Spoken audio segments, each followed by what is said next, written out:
Good evening. Good evening, everybody. Thank you so much for coming to the best, very best event of the academic year. Yes. Hope that you agree with me. So, thank you. So, I'm Claudia Petrescu. I'm the Dean of the Graduate School, and it is my great, great privilege to welcome everybody here. And before we get started in a very official way, I would like to ask, who was at the 3MT final competition a year ago? Hands up. Okay, several of you. Okay, so I'm very grateful to those of you who came to this location instead of the previous location where we used to have it, because we outgrew that location. That's why I'm saying this is the biggest event and the best event, because the number, not just of the participants, amazing students competing tonight, it is also the friends, the family who come to at this event. It's really expanding. So last year we had no more seats, so this time we had to move. So from now on we'll be here, and we very much appreciate you being here to support the students and to be amazed by their knowledge. So I know that sometimes people have a hard time to understand what I'm saying, only because New Jersey is very far away, and the New Jersey accent doesn't always go well in Kansas. So because of that, we have a wonderful voice who is the voice of this 3MT event, and that is Mr. Dave Lewis, and I would like to spend only 1 to 2 minutes to introduce him, because he is really special in many ways. So most of it, he has a very great sense of humor, much better than my sense of humor. He also has cats, which are my favorite animals. He is a very strong radio personality. When I moved to Kansas 4 years ago and somebody said, Dave Lewis, I said, okay. And they said, what do you mean, okay? Dave. Oh, no, okay. Dave Lewis. Now I understand what they were saying. So radio personality, Kansas Broadcaster Hall of Fame, a public address announcer, football and basketball 15th seasoned announcer, and counting.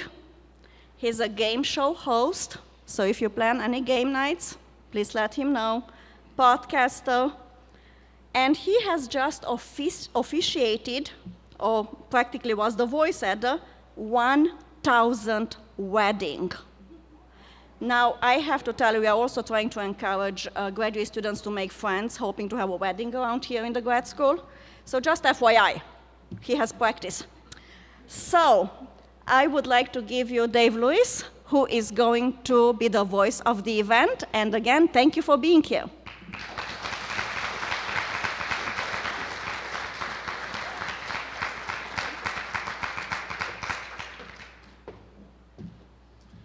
Dean Petrescu is also going to be my next roadie. I'm looking forward to her doing a lot of work together. Hi, everybody. I'm Dave.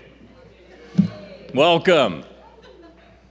I am officially, other than this little kid right here, the least educated person in this room.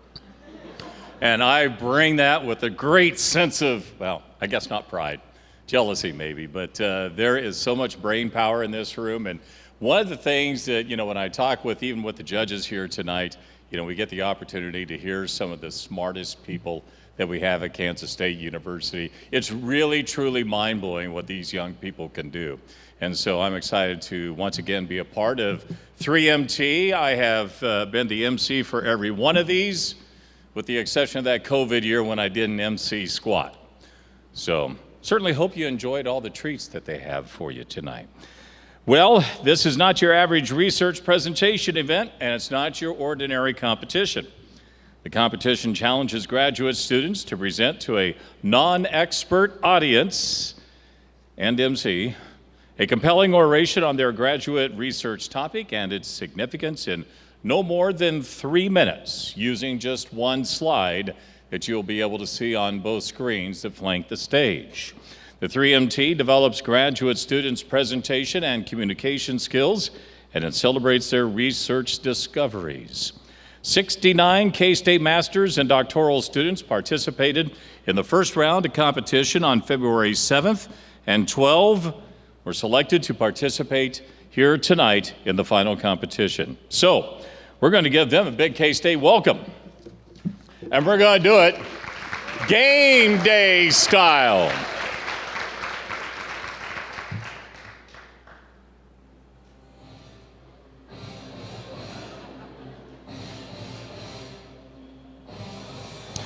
Our first presenter, a PhD student in agronomy, Irosha Wanithunga.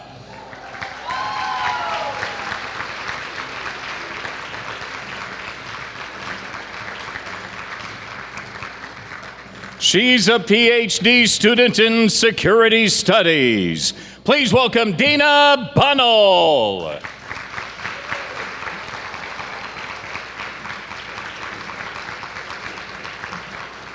A master's student in entomology.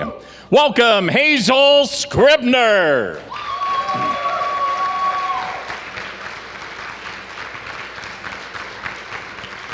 A master's student in public health, Kendra Marstall.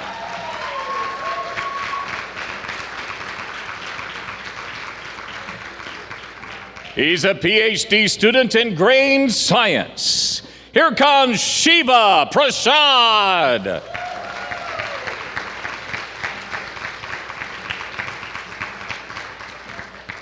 A PhD student in biological and agricultural engineering, Faye Saiza Asuncion.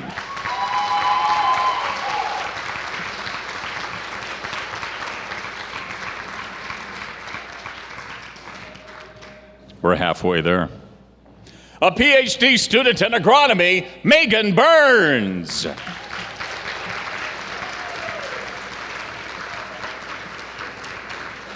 A PhD student in hospitality administration, Juhan Lim.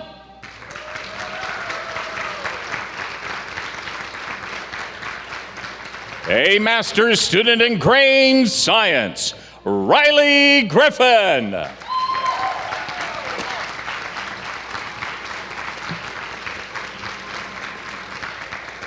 A master's student in regional and community planning, Kylie Jennings.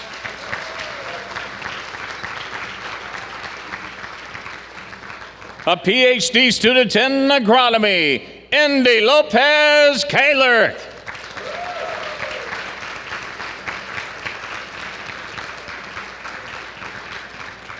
And a master's student in civil engineering, Jordan Williams.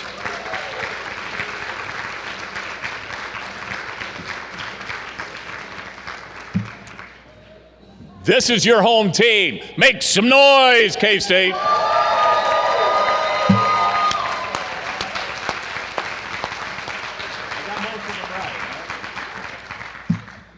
That's a harder lineup to announce than any basketball team I've ever had to say.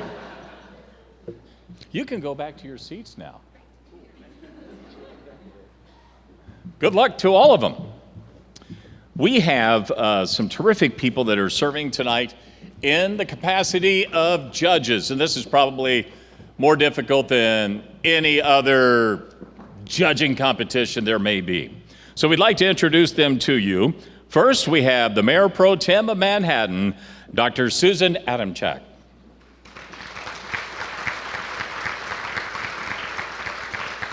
The reigning 3MT champion and a doctoral candidate in chemistry, Abby Kresner.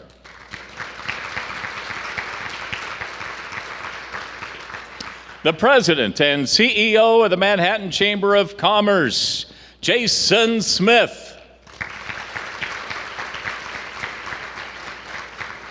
A K-State alum and retiree. When she retired from K-State in 2022, she was serving as the Chief of Staff and Director of Community Relations, Linda Cook.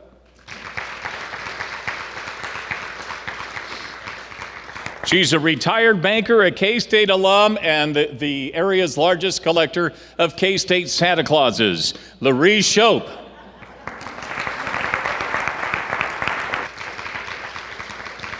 a PhD student in biology and student representative of K-State's chapter of Sigma Xi, Jack Sitzma.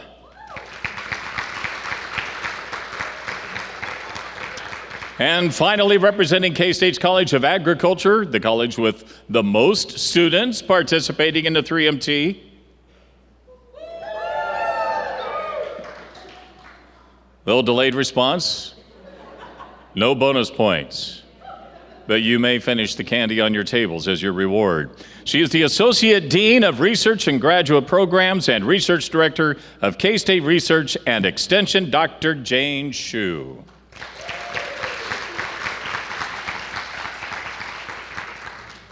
This is a tough gig that they have. The judging panel will evaluate presentations on two categories: comprehension and content. Did the presenter provide a clear overview of their research? And engagement and communication. Did the presenter communicate their work in a way that can be understood by a non-expert audience, including non-educated idiots like me? Did they capture the audience's attention and show excitement for their work? A lot of things there come into play within the work that they're going to be doing as judges tonight. In addition to these criteria, the presenters who exceed the time limit may be disqualified. You know that pressure, right? So what's at stake? Judge scores will determine a first and second place winner. The first place presenter will receive a $500 scholarship and will represent K-State at the Midwestern Association of Graduate Schools 3MT competition coming up in April.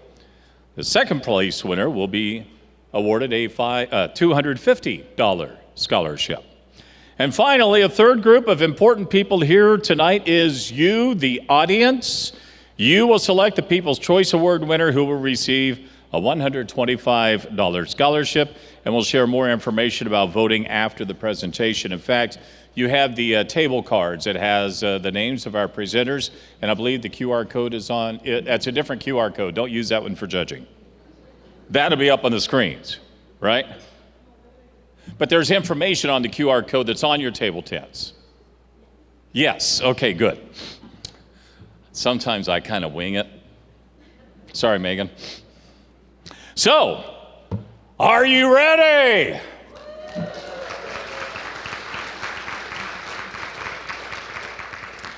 Our first presenter is Arosha Wanithunga.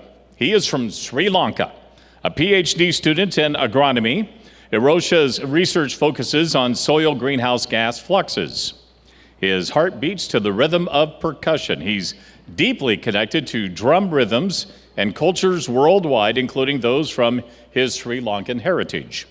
Whether it's traditional Sri Lankan drums or a variety of percussion instruments from around the globe, Arosha finds joy in playing them all. Outside of his academic pursuits, his greatest happiness comes from spending time with his wife, daughter, and son. Aww. Please welcome Arosha Wanithunga.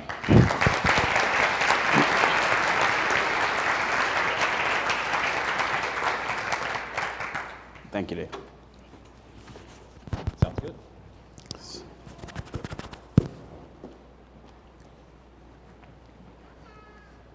In everyday life, we are flooded with some buzzwords like climate change, sustainability, extreme weather conditions, and again, climate change.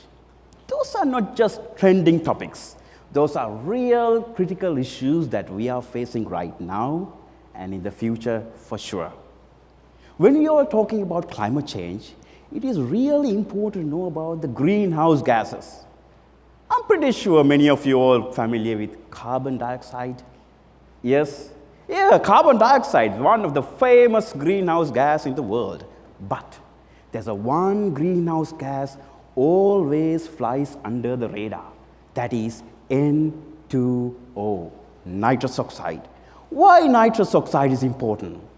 The global warming potential of nitrous oxide is 300 times greater than carbon dioxide, which means having a smaller amount of nitrous oxide has way higher impact than carbon dioxide. Now you may worry why agronomists like me wonder about this.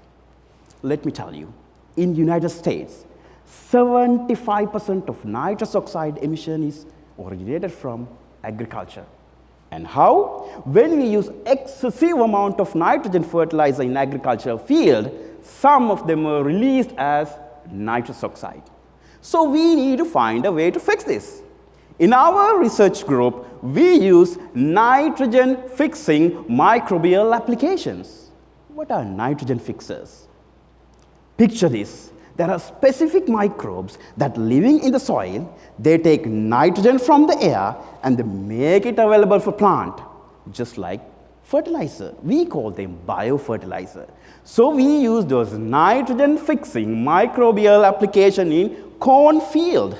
And then we use gas chambers to measure nitrous oxide emissions throughout the season, from planting to harvest. And I got some exciting results. When we comparing with and without application, amount of unwanted nitrous oxide emissions were decreased by those microbial applications. Isn't that amazing? I think this would be a cost-effective, promising strategy to reduce nitrous oxide emissions while having a sustainable agriculture. Think, those tiny, tiny creatures under our feet has immense potential to fight against the challenges we are facing in the world. These findings will pave the way for the greater, greener, and a sustainable world for all of us and the generations to come. Thank you very much.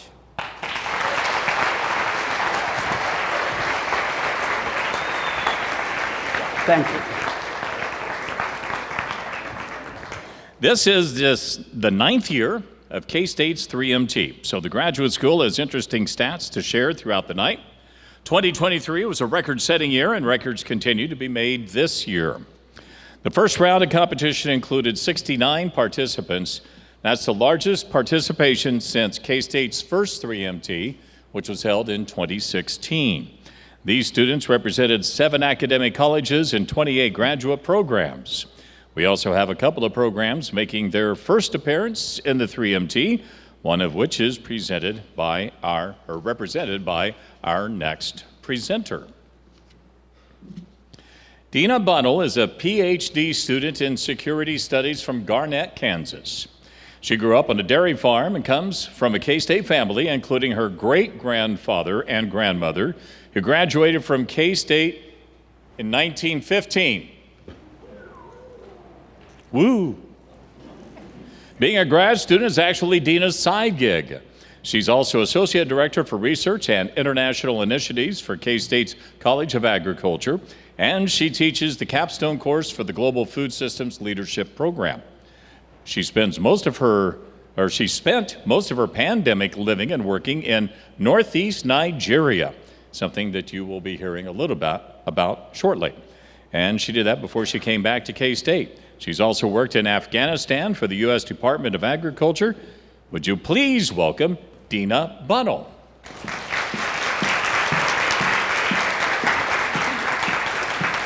Thank you. Great. Thank you.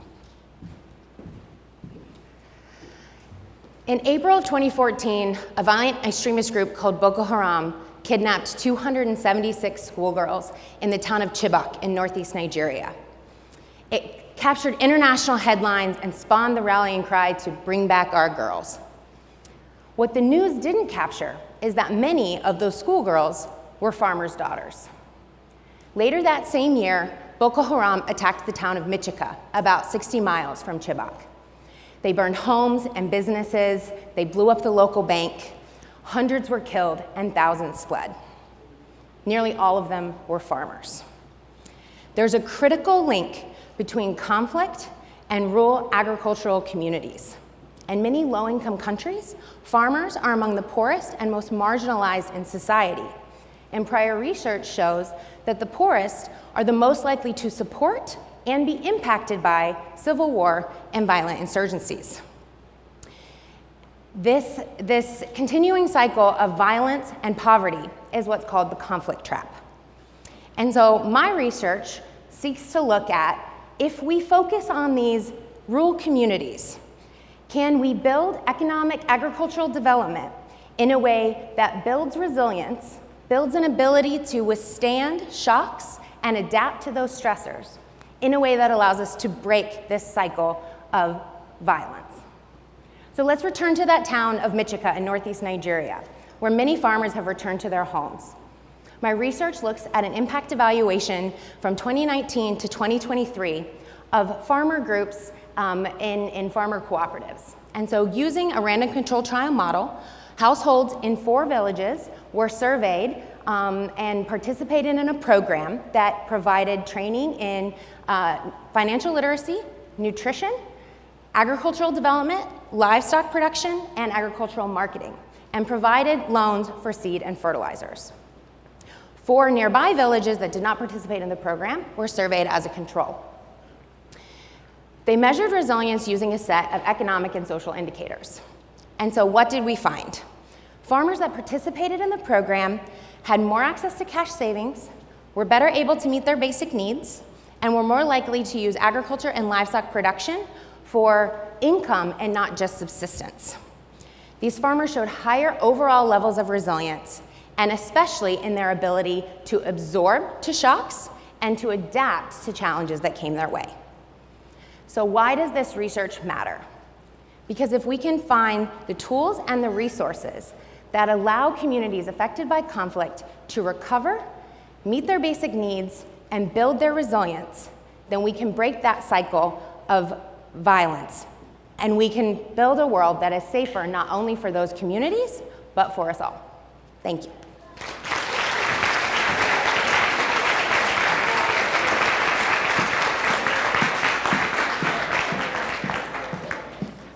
Congratulations, Dina. Unfortunately, there is no award for going down to just 1 second left on the board. Should be, though, right? You got 3 minutes. Use them all. Since the competition started in 2016, nearly 320 graduate students have competed in the 3MT. A couple of colleges have been consistently well represented in the competition. Agricultural and arts and sciences lead the pack with the most participants. These colleges have had students participating in both the first and final rounds of competition every year. While arts and sciences students have claimed 10 awards, the most overall, the College of Agriculture has had the most first place winners.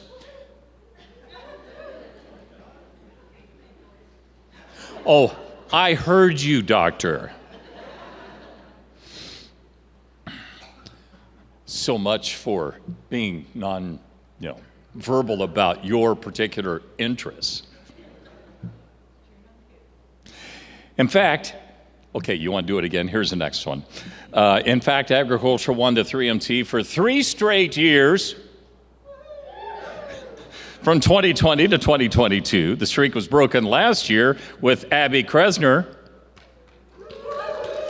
a win representing the Colleges of Arts and Sciences. Way to throw yourself off, Dave. Our next presenter is Hazel Scribner. She's a master's student in entomology. Originally from Rhode Island, Hazel loves being outdoors and often goes on walks throughout the many trails that Manhattan has to offer. However, they do very much miss the mossy forest from back home. Someday Hazel would love to have a cat, but for now she'll settle with her pet tarantula. Please welcome Hazel Scribner.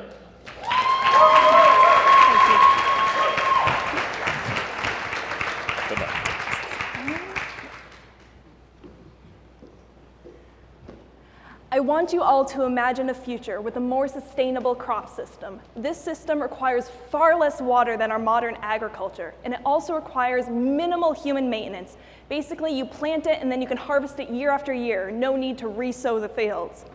I know I just said to imagine it, but this system is currently under development, and one of the wonderful plants within it is silflower, a native perennial crop. However, silflower also comes with its own specialized pest, the giant Eucosma moth. This moth centers its whole life cycle around silflower and only comes out once a year. The adult moths emerge from the soil that they've overwintered in and shortly thereafter lay their eggs on the plant. Then the larvae hatch out and bore into the flower heads, reducing seed production up to 85%. Now, current pest control tactics target that larval stage, but they struggle as pesticides can't really reach inside the flower heads where the larvae are feeding. Well, rather than sticking with that old ineffective pest control method, I propose to instead target the adult moths long before they have a chance to lay their eggs. But how are we going to know when the moths plan to emerge? Well, lucky for us, insects, our moth included, rely on heat accumulation to grow and develop, and we can use this heat accumulation to tell us exactly when the moths are going to emerge. To better illustrate this, let's imagine a faucet and a bucket. Our faucet here is heat, and it is tied to the lowest temperature required for our moth to begin developing at.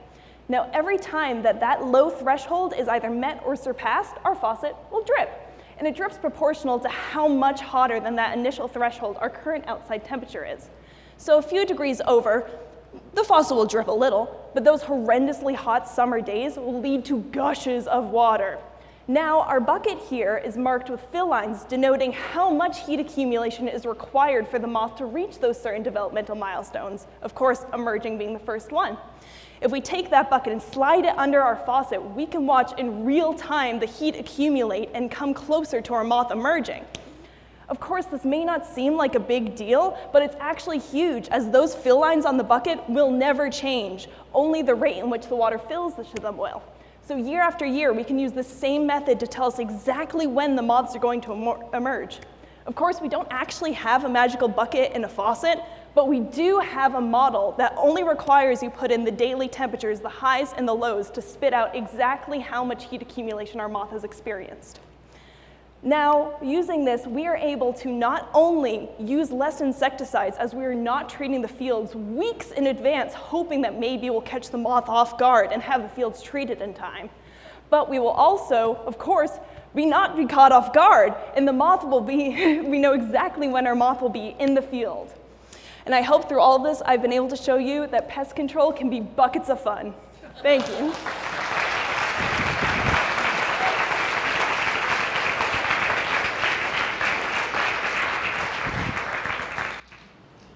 Kuzma is one new word to my vocabulary for the night. Thank you. Not only do a few colleges have a strong track record at 3MT, but a few departments also have something to be proud of. Out of nearly 80 academic programs, only 3 have had students participate in the first round of competition every year: biology, chemistry, and entomology. As of last year, biology was the only program to be represented in the final round of competition every year. Biology does not have a competitor here tonight, which must be a sign that the popularity of 3MT is growing and the competition is increasing.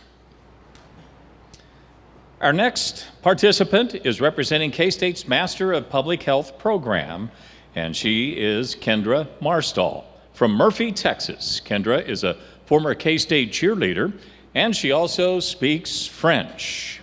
She has hiked the 2 largest canyons in the United States, and one of her favorite ways to be active is dancing. She is a Broadway enthusiast, and in her downtime, she likes to read or experiment with new baking recipes. Her future goals include a career that allows her to promote physical activity in aging populations. Would you please welcome Kendra Marstall?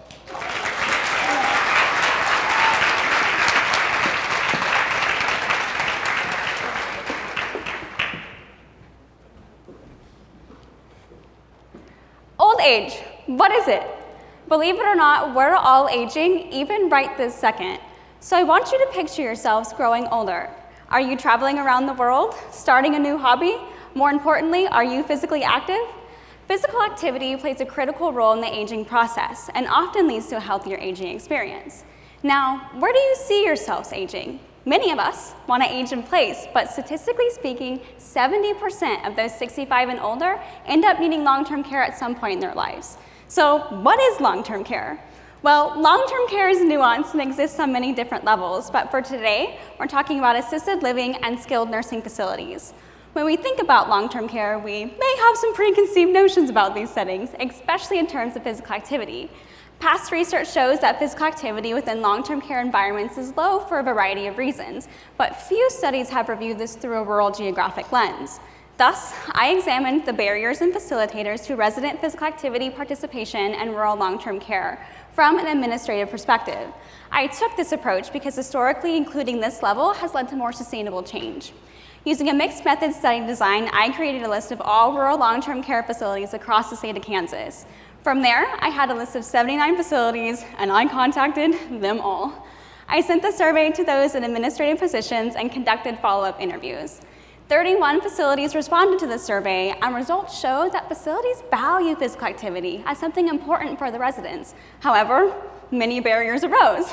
For instance, absence of space, staffing shortages, funding, time, and a lack of resident motivation.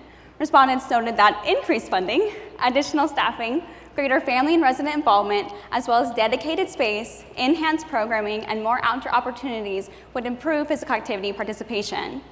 The 10 individual interviews confirmed what was found in the surveys and provided some context, especially in terms of COVID-19, which left many residents isolated and with limited physical activity opportunities, leading to a time of rebuilding in more ways than one.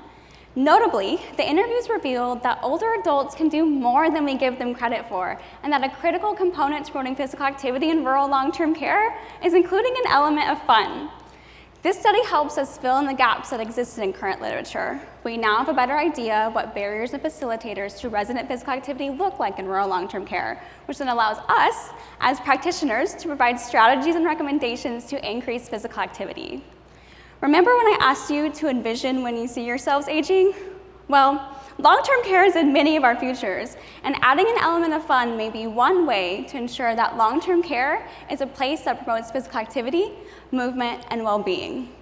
The next steps towards change can be taken together. So, what's our move? Thank you.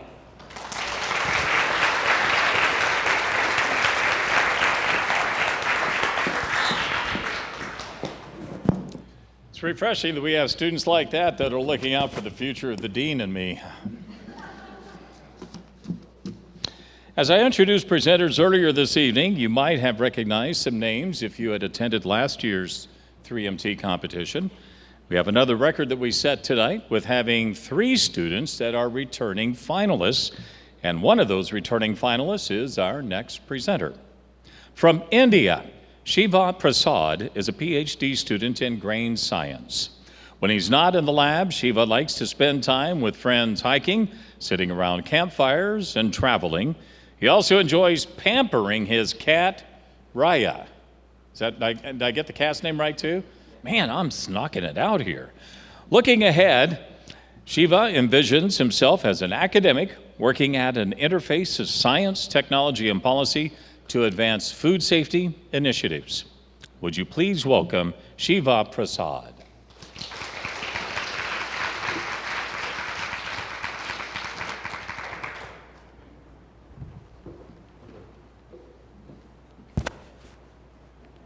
Imagine standing in your kitchen. The sweet aroma of cookie baking in the oven is filling the room. Now, who in here hasn't sneakingly had a tiny bit of cookie dough? Perhaps even considered it as a sweet delight. I see those smiles. It's a very common sweet delight, and I'm equally guilty. But consumption of this raw, unbaked cookie dough as a snack or as an ice cream comes with a potential food safety risk. Most of us in here might believe that egg is the only risky ingredient in the cookie dough, right? Surprisingly, there's another culprit, something that we always ignore, that is our wheat flour. Yes, the very basic ingredient that we actually use for the manufacturing of the cookie dough. So this cookie dough has the potential to cause foodborne illness, and in United States alone, foodborne illness is linked to the death of at least 3,000 people every year. So how does this wheat flour become a concern in United States? So over the last few decades, there has been multiple recalls and illnesses that has been specifically linked to wheat flour because of its contamination with enteric pathogens like Salmonella. In the United States alone, just last year, 25 metric tons of wheat flour was recalled because of potential Salmonella risk. The trend till today remains the same, with multiple outbreaks and risk happening on a day-to-day basis. So where does this contamination actually occur? And how does the Salmonella get into our wheat flour? In an ideal industrial setting, wheat grains are milled into wheat flour without any kill step. So the salmonella that is ideally present on the wheat kernel makes it all the way to our cookie dough, making it unhygienic and unsafe for consumption. Therefore, there is a definite and immediate necessity of including a kill step to be able to combat these pathogens effectively and efficiently. One way we can achieve this is by adding antimicrobial agent to the tempering water. So tempering is a hydration process where wheat grains are conditioned briefly for a period of 18 to 24 hours prior to be subjected for milling into wheat flour. Traditionally, it is done by adding just water, which can be replaced by antimicrobial agents like lactic acid and citric acid. The preliminary research of my dissertation has yielded some positive result where I have been able to achieve a staggering 99.9% inhibition in the total salmonella load. This ensures that antimicrobial tempering is the knight with the shining armor, ensuring that the cookie dough that we are consuming is safe for consumption. So the next time that you're in the kitchen, make sure to keep the cookie dough safe as well as delightful. Thank you so much. Remember, when it comes to cookie dough, it's always need to be safe and delightful. Thanks again.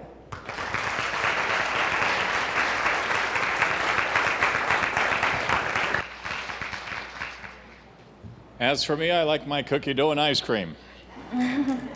Raise your hand if you agree. Thank you. Woo-hoo. I won't try to replicate that. That's going to be pretty hard for me. I'm a base. No. You see, it just isn't going to work. The 3MT is a worldwide event. K-State's 3MT participants have come from all over the world. International students make up about 15% of the K-State graduate student population, but they represent about 50% of all 3MT finalists. Since 2016, 3MT finalists have come from 13 countries and 16 U.S. states. Tonight, we have finalists from 8 countries, 5 from the U.S., and 1 each from Brazil, Korea, India, the Philippines, Canada, and Sri Lanka. Our next presenter is Faye Saya Asuncion. Siza Asuncion. The Z is not silent. She's a PhD student in biological and agricultural engineering from the Philippines. Siza loves to travel. She was more than halfway through her goal of visiting all 81 provinces in the Philippines before coming to the U.S., with that goal being temporarily put on hold. She's now trying to visit all the U.S. states. And when she's not traveling, she enjoys watching true crime documentaries. And who doesn't? Professionally, Siza wants to continue working on computational fluid dynamics applications that can be used in biological and agricultural engineering systems. Would you please welcome Faye Saya Asuncion.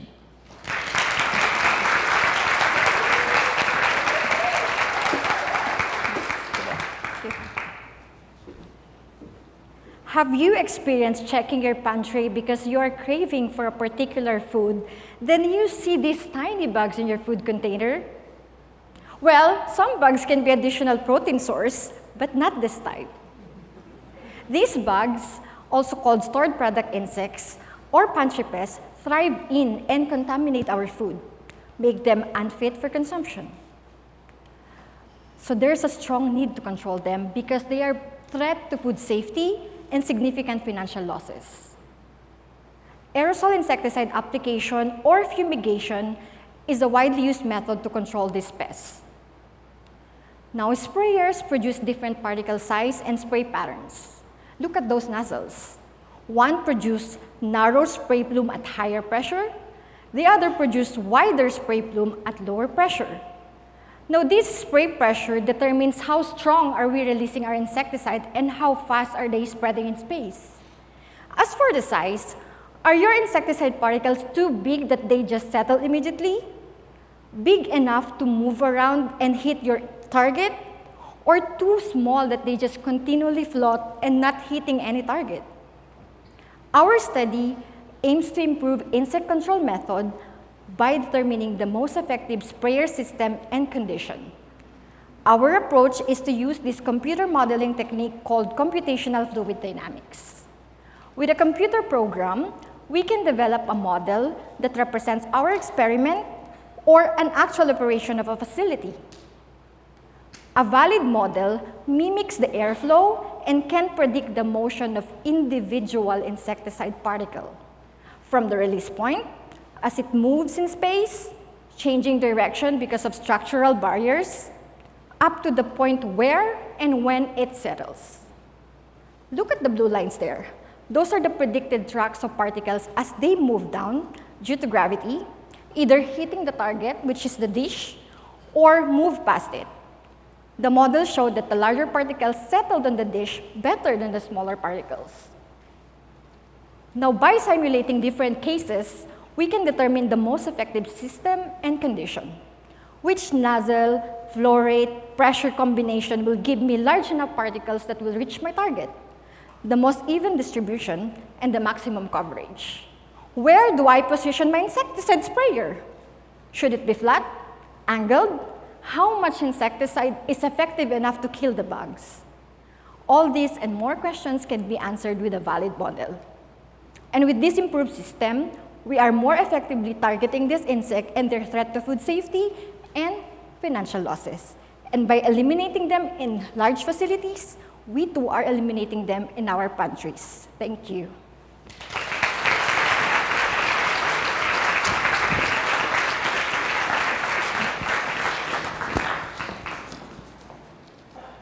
Earlier, I had noted that a few departments have been historically well represented here in the 3MT competition. We'd also like to recognize one department that is especially well represented this year, agronomy.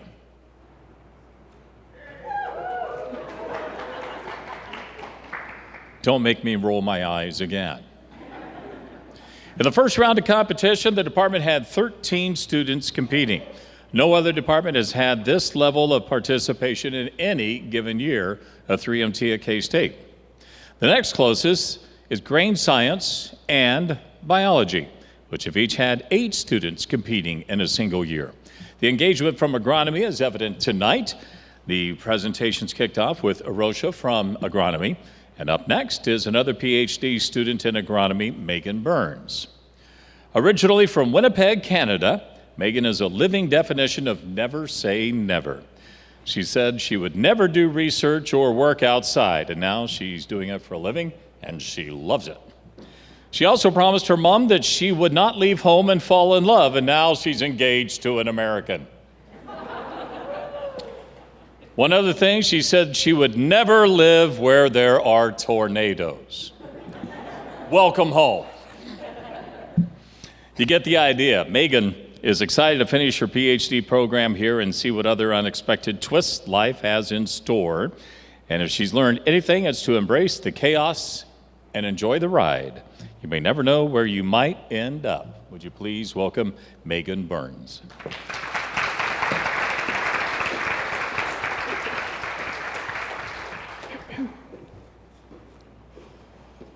Top 3 things that irritate me: people being rude, cilantro, I'm sorry, I just don't like it, and using the expression, well, that's just how we've always done it, as justification for any decision. I'm an agronomist and a soil fertility researcher, and that means I'm pretty well versed in all areas of crop production, but my favorite part is figuring out how best to feed the food that eventually feeds all of us. My PhD work is specifically focused on improving the sustainability of our phosphorus fertilizer crop nutrition, taking the way we've always done it and giving it an overhaul. Right now, our farmers are used to really building up and increasing the amount of phosphorus in their fields to make sure they have enough there for their crops. Think hoarding toilet paper in the height of the pandemic. It really follows that same line of thinking. You see, our farmers are inherently risk averse. They don't want to run out, and I can understand that. If my entire livelihood depended on taking a tiny seed, growing it into a crop, and selling the grain, all at the mercy of the weather and the markets, I'd be pretty risk averse too. So they take the toilet paper hoarding approach and apply fertilizer in excess of what their crops need, just in case. What's the problem with that? Well, the way that we manage our agricultural nutrients directly influences the environments in which all of us live, work, and play. Particularly when it comes to phosphorus, it has this nasty little habit of being carried off of our fields in runoff water, making our lakes look something like that and rendering them unsafe for us to use. So maybe what we need are management strategies that are developed out of an understanding about how and why our farmers make their decisions, so that we can support them in adoption of these practices that are going to help us meet our environmental protection goals. And that's exactly what I'm trying to do with my sustainable sufficiency approach. Our crops get phosphorus both from what's already in the soil and any fertilizer that's added in that crop year. And our farmers really like that annual routine addition of fertilizer, regardless of how much is already in the soil. Think about it like grabbing that extra pack of toilet paper at the store. It's a risk mitigation tool, a way to cover your butt, so to speak. What my work is doing through innovative field studies and a novel approach to historical data analysis is setting a new target phosphorus level for our farmers to achieve in their fields and then maintain using those routine applications that they already like to rely on. What we're doing is setting a sustainable and a safe level of phosphorus that's going to reduce the amount that's there and potentially lost in runoff to our lakes, while providing evidence to our farmers that this system will still support their crop nutrition and their yield goals. My work is directly improving the efficiency with which we feed our crops phosphorus fertilizer. It's protecting the productivity and the profitability of the farm, all while mitigating harmful effects of phosphorus loss to the environment.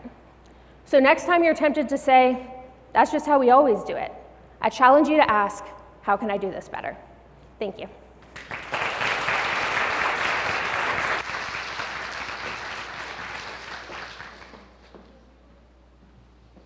I think you'll agree with me that the 3MT Final Competition is a fantastic showcase of both graduate student research and courage.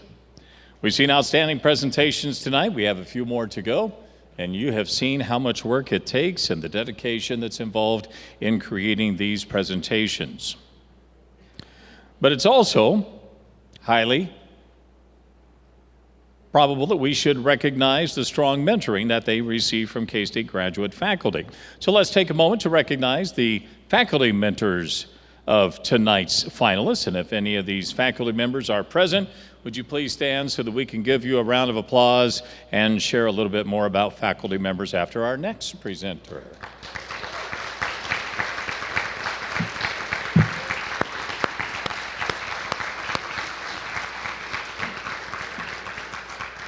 You may be seated and enjoy another piece of candy in your honor. Juhan Lim is a PhD student in Health and Human Services, specializing in Hospitality Administration, another program in the 3MT Final for the first time. Originally from South Korea, Juhan was meant to be a K-State. He's from a city in the geographical center of South Korea, just like Kansas is in the United States. South Korea has 4 seasons. So does Kansas, sometimes 8. You know what I mean. Juhan received his bachelor's and master's degrees at institutions with names starting with K. What an amazing coincidence. And you can spell coincidence with a K there. The trend continued when he came to K-State for his PhD. And he wants to make a positive influence in academia, just like other students and faculty at Kansas State University. Would you please welcome Juhan Lim.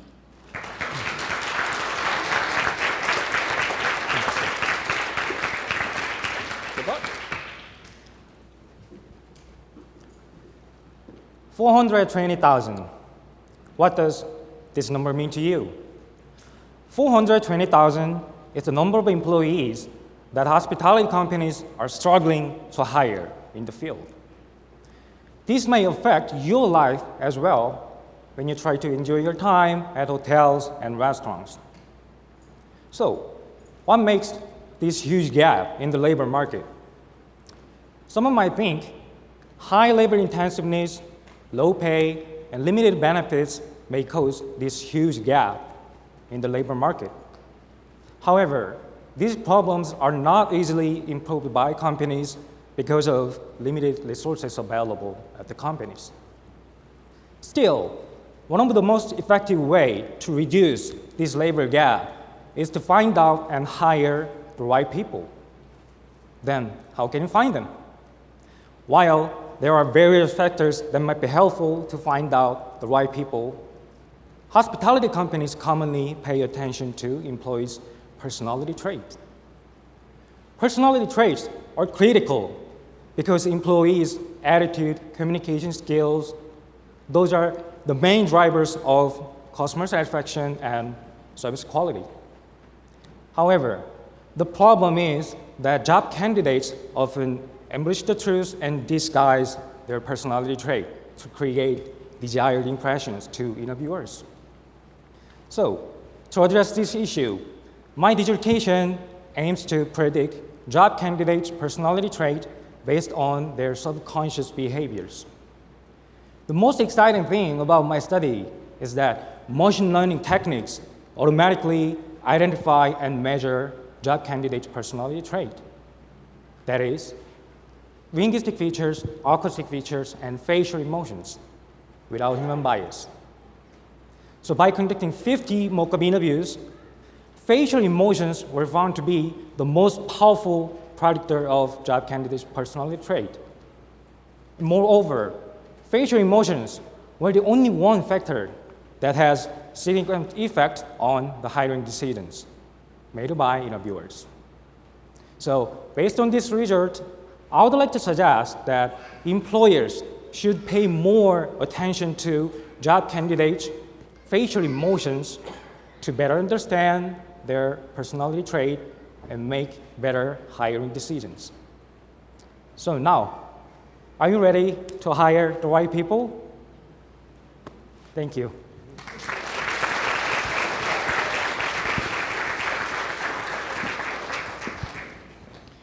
Since we've been on the theme of records this evening, let's recognize some record-setting faculty. Faculty never gets enough accolades, right? Right. A handful of faculty members have had two students, or in some cases the same student twice, that have competed in the final competition, and some were award winners. And you can see the names of those faculty members on the screen. Dr. Sajed Alavi from Grain Science holds the record with 4 students advancing to a 3MT final.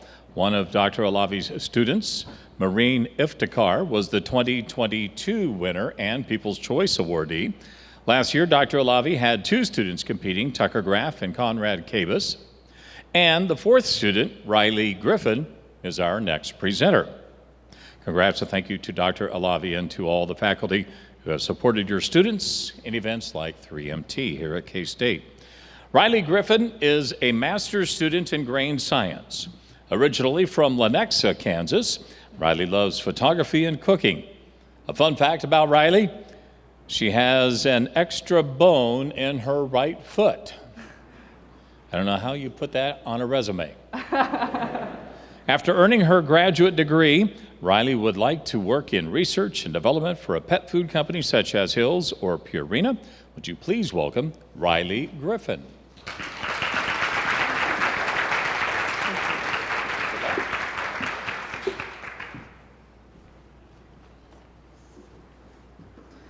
How many of you have heard of an ingredient by the name of soy? Now, how many of you have heard that soy is bad for our pets? If you have, don't worry, you're not alone. In recent years, soy has garnered a pretty bad reputation when it comes to pet food, due to rumors such as soy causing severe bloating in pets, to even soy causing food allergies in pets. Now, these claims have come from various social media outlets, and although these claims have little to no scientific evidence to back them up, pet parents alike have veered away from soy regardless. Whole soybeans, with whole soybeans being defined as the entire bean in its natural state, is actually a very important ingredient when it comes to pet food.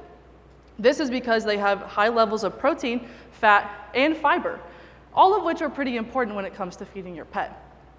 Now, whole soybeans also contain something called anti-nutritional factors, which do have the potential to negatively impact the digestibility of the diet. However, previous research has shown that these anti-nutritional factors can be turned off, so to say, through heat processing, as they are proteins found occurring in nature. The most popular form of heat processing found in the pet food industry would be extrusion processing. Extrusion processing can be defined as shoving or pushing something out, especially through a small opening. Some other examples of extruded products you may see in your day-to-day life include snacks such as Cheetos, pasta, cereal, and even baby food. It is important to understand how extrusion processing impacts these anti-nutritional factors, as well as the soybean as a whole, to be able to determine if this is a practical and functional ingredient in pet food. My thesis looks at varying levels of whole soybeans being added to an otherwise traditional dog diet to be able to determine the most ideal processing parameters that not only turn off those anti-nutritional factors, but also utilize the soybean as a whole. My research includes a 56-day-long feeding trial in which 12 research dogs are fed one of my 4 test diets over a duration of 9 days. And in the 5 days that follow, full fecal collections are taken to later perform nutritional analyses. This is then repeated until all research dogs have been fed all 4 of my test diets, and satisfactory fecal collections have been taken to perform those analyses. Now, with the health of your pets in the balance, it is very important to be informed and aware of this ingredient in the pet food industry. With my research, whole soybeans have the potential to take the pet food world by storm, if only we would let it. Thank you.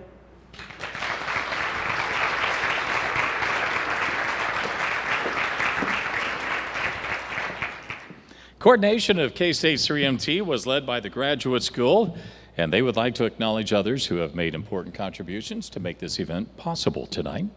A big thanks goes out to the K-State faculty, staff, and community members who assisted in practice sessions and served as judges in the first round of competition. Now, if any of these individuals are present, please stand so we can recognize your contributions to 3MT. Thank you.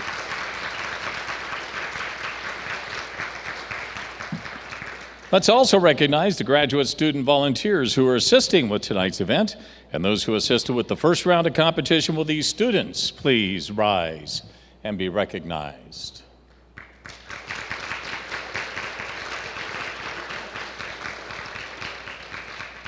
One of you. That's a man outstanding, isn't it? Our next presenter tonight is another experienced 3MT finalist. You saw her on the stage last year as the first student from the College of Architecture, Planning, and Design to be a 3MT finalist. It's Kylie Jennings, a master's student in regional and community planning from Wichita, Kansas. Kylie enjoys sitting in the sun, and she thinks chips and salsa are the perfect snack. Got a lot of support from that here.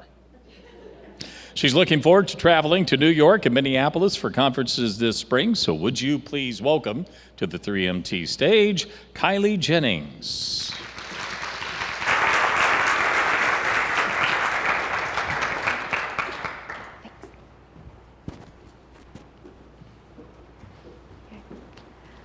Life, liberty, and the pursuit of happiness. As a senior in high school history, I was taught that this actually means life, liberty, and the pursuit of personal property, which builds you wealth and then brings you happiness. The American dream is tied up in this concept of home ownership. So with this in mind, I have a riddle for you here today. Sarah owns her home, but she still pays rent. And Sarah owns her home, but she'll never build financial wealth off that home. How is this possible in the United States of America? Well, Sarah owns a mobile home. And mobile homes, like cars, depreciate the moment they leave the lot. And mobile homes are found within mobile home parks that more and more are owned by massive corporations who own the land and profit from it. Here in Manhattan, that corporation is RHP Properties. They're based out of Michigan. They're worth over $6 billion. So why does this matter in the first place? Well, if you live in Manhattan and you work a minimum wage job and you want to live in an apartment, you have to work over 100 hours a week to afford that apartment. We're in the middle of an affordable housing crisis, and it doesn't only exist on the coast, it exists here in Manhattan, Kansas. And across the nation, mobile homes are becoming one of the leading solutions to that crisis, but they've never been academically studied here in Kansas. So with this huge need for housing and this blatant lack of research, I started to wonder, what's the situation like here in Riley County? So before we can get there, we have to understand how we define affordability. In the city planning world, we like to look at half of a town's median income. Here in Manhattan, it's about $27,000 a year. And then we say, you're truly living in an affordable house if 30% or less of that income is being spent on your housing. So that puts an average monthly cost around $660 a month.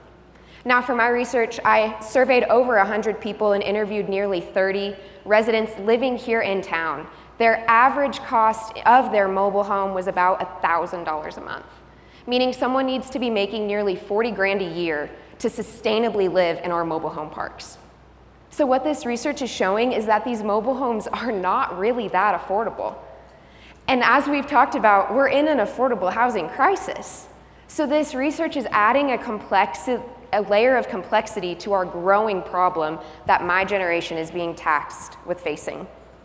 And if we can figure out what the story is, like this research has shown us, and figure out what RHP's story is, then I think we'll actually have a shot at providing everyone with the chance of life, liberty, and the pursuit of happiness.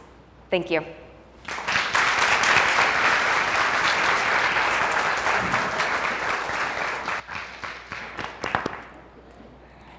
We're going to take a look back at last year's winners. Introduced earlier tonight, as she's on the judging panel, the current holder of K-State's 3MT title is Abby Kresner.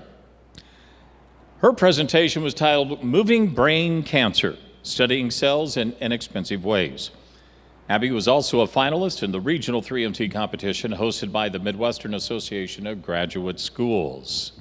In second place last year was Indy Lopez-Kyler, who is our third returning finalist tonight. And last year's People Choice winner was Aspen Streetman, a doctoral student in kinesiology. And are all three here? Yeah, right there. Hi. That's okay. You can scream from the mountaintops that you're not doing this year. So let's bring Indy back to the stage. Originally from Brazil, Indy is a PhD student in agronomy. See, I told you agronomy was well represented. Woo! Oh, I'm sorry. I forgot I had the microphone. You can be louder than that, I know it. When she's not working on her research, Indy loves painting, reading, going on walks with her dog, and teaching about soils.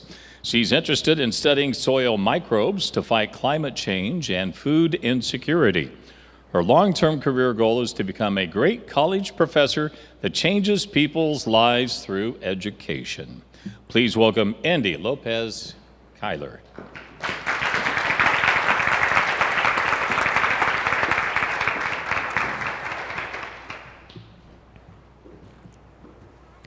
Have you ever bought a houseplant, hoping and promising to take care of it, only to find it wilting away a few weeks later? Well, our planet is actually very similar to that neglected houseplant. Let's talk about climate change. The main cause of climate change is the accumulation of greenhouse gases, such as CO2, in the atmosphere. These gases trap heat from the sun, increasing global temperatures and altering many natural cycles in our planet. For instance, in the past 150 years alone, we have released 40% more CO2, more than we've ever did before. But what if I tell you that the solution for the climate crisis might be right here, right under our feet? Yes, of course I'm talking about our soils. Did you know that our soils hold more carbon than all vegetation and air combined? And that the plants have the ability to grab that CO2 and use it to build their own bodies through the process of photosynthesis. And when those plants die, that carbon returns to our soils in the form of organic matter, improving nutrient cycling and soil health. And that is exactly the focus of my research. I am studying a group of soil microorganisms called arbuscular mycorrhizal fungi, or AMF for short, that associate with the roots of around 80% of all the living plants. And when the fungus is present, the root systems expand up to 300 times, allowing the plants to get much more water and nutrients, which translates in a lot of carbon getting sent to our soils.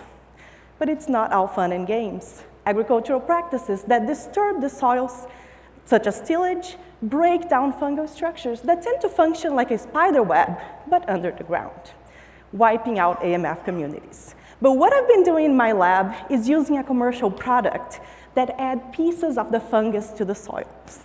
Those pieces turn into brand new individuals, reestablishing those communities so we can finally benefit from their ecosystem services.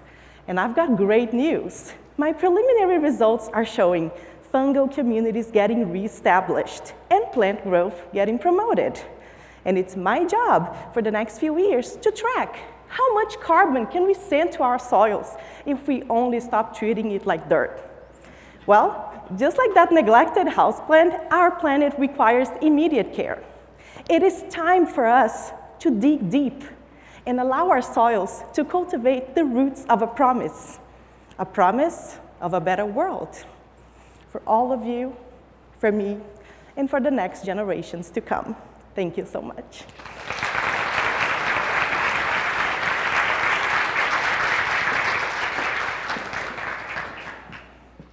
Well, not only has there been a growing interest among students to participate in 3MT, but we're also seeing a growing interest in supporting the 3MT competition and other graduate school initiatives. An example is the partnership between the graduate school and K-State's chapter of Sigma Xi, which is graciously sponsoring this year's 3MT First Place Award. Dr. Martha Mather and Jack Sitzma are here to share a little bit about Sigma Xi.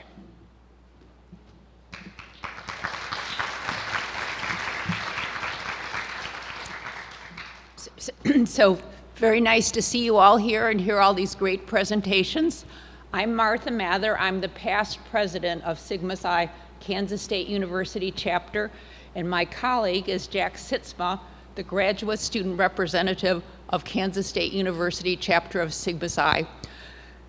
We're from the Division of Biology, so there's no presenters from biology, but biology is represented on the stage. So we're going to tell you just a little bit about Sigma Xi, the Kansas State chapter. Sigma Xi is the scientific research honorary.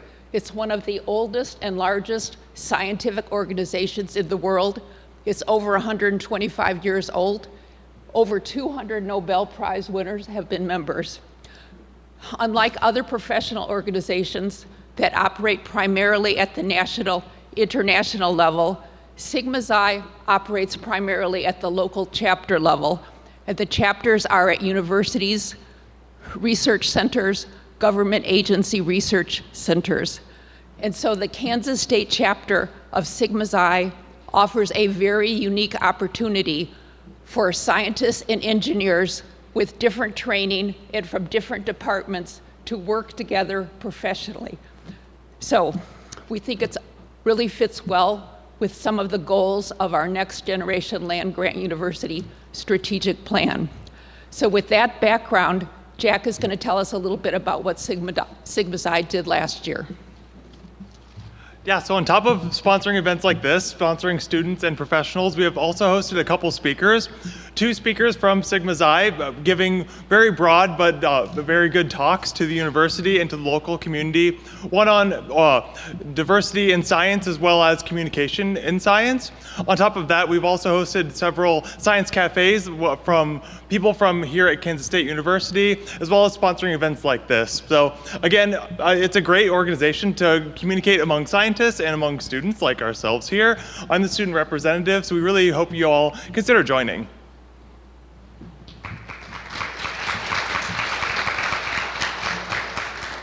And we just want to emphasize several finalists from last year are our distinguished student members.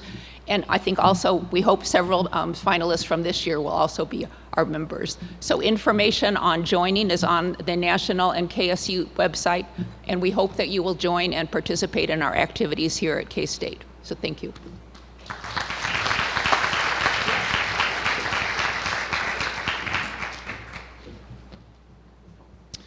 If you'd like to support 3MT and other graduate school initiatives, see these things that are on your table? There's that QR code. It's smaller than my thumb, but it works. And you'll be able to utilize that and make your contributions, whatever they may be. We are down to our last presenter, and perhaps a fitting title to close out the night.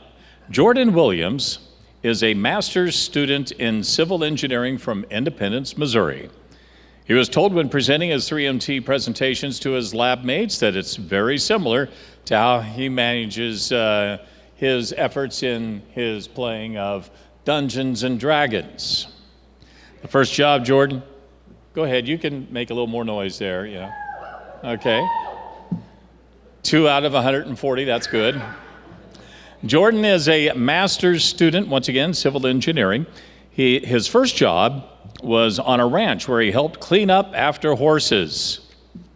Builds character. That's what my dad told me. Little did he know that it might have been his best preparation for graduate school, for in the end of that job would not only be the end of his time working with poop. Please welcome Jordan Williams.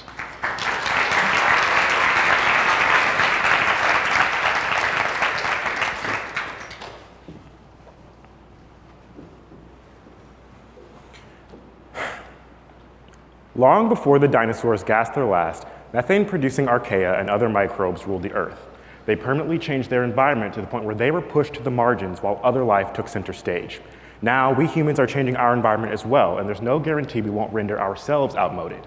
Agriculture is one practice pushing us closer to a tipping point. Swine rearing alone produces approximately 86 million tons of manure a year, and management practices for that manure allow pathogens and potentially valuable resources to escape into the environment as pollutants, accelerating global warming, endangering human health, and degrading ecologically crucial water and soil qualities, an epitaph at the end of an unsustainable and extractive system.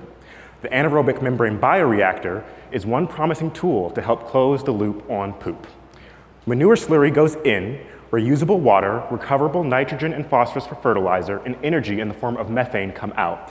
It does this by combining the metabolisms of those ancient methane producers with modern process control and filtration techniques, and that doesn't come cheap. To make these systems economically viable, we must maximize the valuable outputs and minimize the long-term costs. Maintenance and replacement of the membrane fibers that filter the wastewater through microscopic pores are a barrier to adoption of this technology. The goal of my research is to shrink that barrier. Our team operates a continuously gas-barged bioreactor treating real swine manure. We collect data to characterize the treatment performance and track the progression of fouling in the membranes. Fouling is essentially the clogging of the membrane pores with grime. Gas sparging scours the membrane surface with air bubbles, Mr. Clean style, to prevent fouling. Chemical cleans are used to reverse fouling. Our goal is to determine what effects reduced gas sparging and reduced chemical cleaning will have on treatment performance and fouling. So far, we've addressed cleaning frequency as an experimental variable. Our reactor produces a high-quality water effluent amenable to further polishing to non-potable or indirectly potable reuse and nutrient recovery. We vary the cleaning frequency from 5 times per 2 weeks to 3 times per 2 months, and reduce the typical cleaning volume of chemicals from the typical 15 liters to just 0.25, and observed little effect on overall efficiency or fouling. Thus, our research supports that the chemical cost and the associated environmental impact of these systems can be greatly reduced. In the process of pursuing this research, I've often been dismayed at the seeming smallness of my contributions to the field of wastewater treatment and resource recovery. At times, it feels like playing with poop, smelly, marginal, and gross. But I am reminded by the microbes that I work with that even small contributions can add up to prodigious change. The data we've collected on bioreactor operation and energy optimization can help change the story on waste, from one of tragedy to one of appreciation and utilization.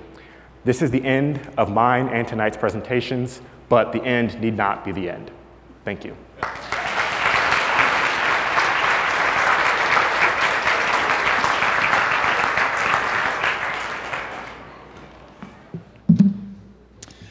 Well, now that the presentations all are complete, we're going to take a short break for coordinators to tally the judges' scores. And now's the time for you to vote for your People's Choice winner.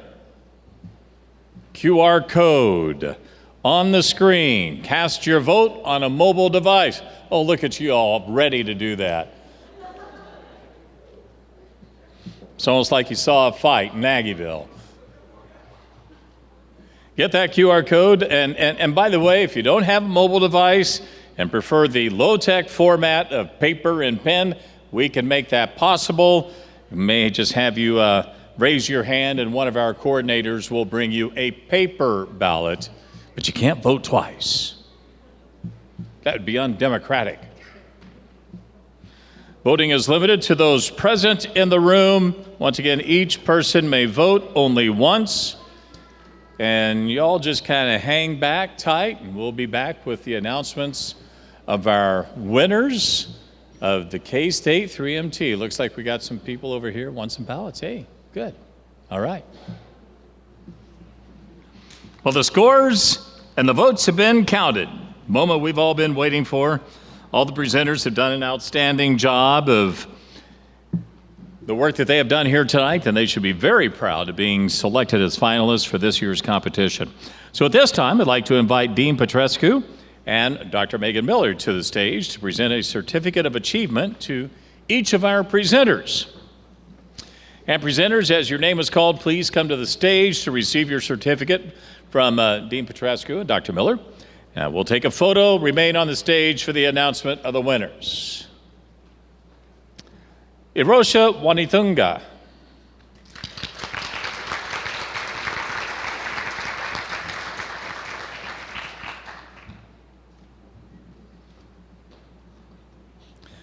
Dina Bano.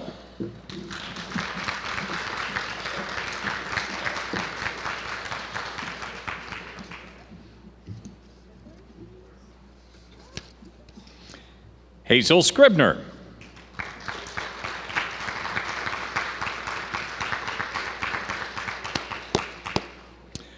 Kendra Marstall.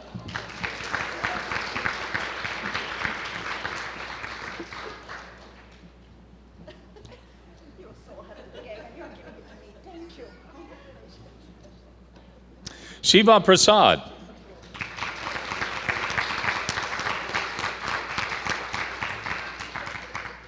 You shortened his name.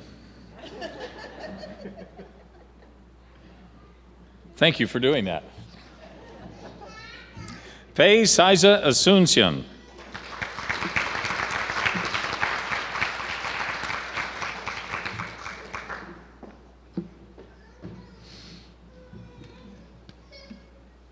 Megan Borns.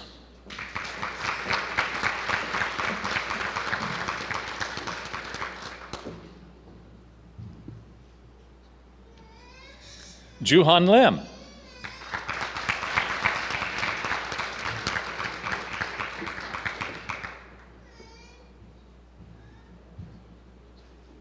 Riley Griffin.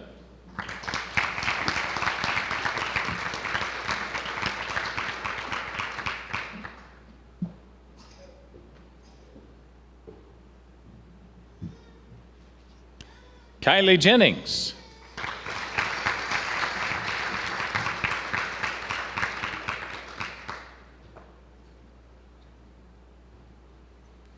Andy Lopez Kyler.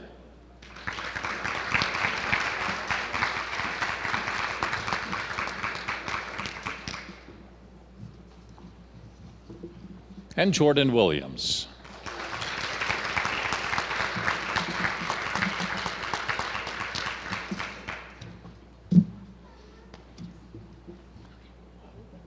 Why don't you stand right over here so we can have everybody take a look at these wonderful students and applaud them.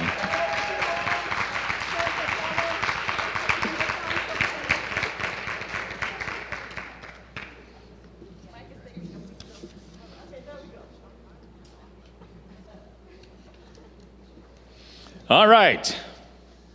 The winner of the People's Choice Award and a $125 scholarship. I don't even have to open the envelope. Thank you. I wasn't going to say thank you. Oh, I'm so sorry. Thank you. Faye Saiza Asuncion.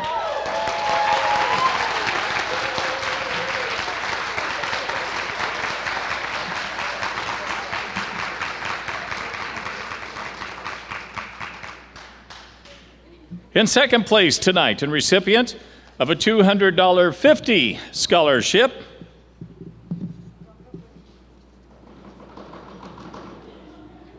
by the way, there is an app for that, so next year. Kylie Jennings.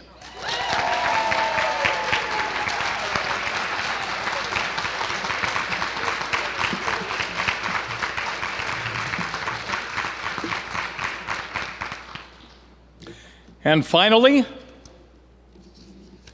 we have the winner. The winner of K-State's 2024 3MT, recipient of $500, courtesy Sigma Xi, right? Yeah. Represent, all right, Jack, represent. It's not the SISMA Award, not this year. And the opportunity to represent Kansas State University at the Regional 3MT competition in April. And our winner is Indy Lopez Kyler.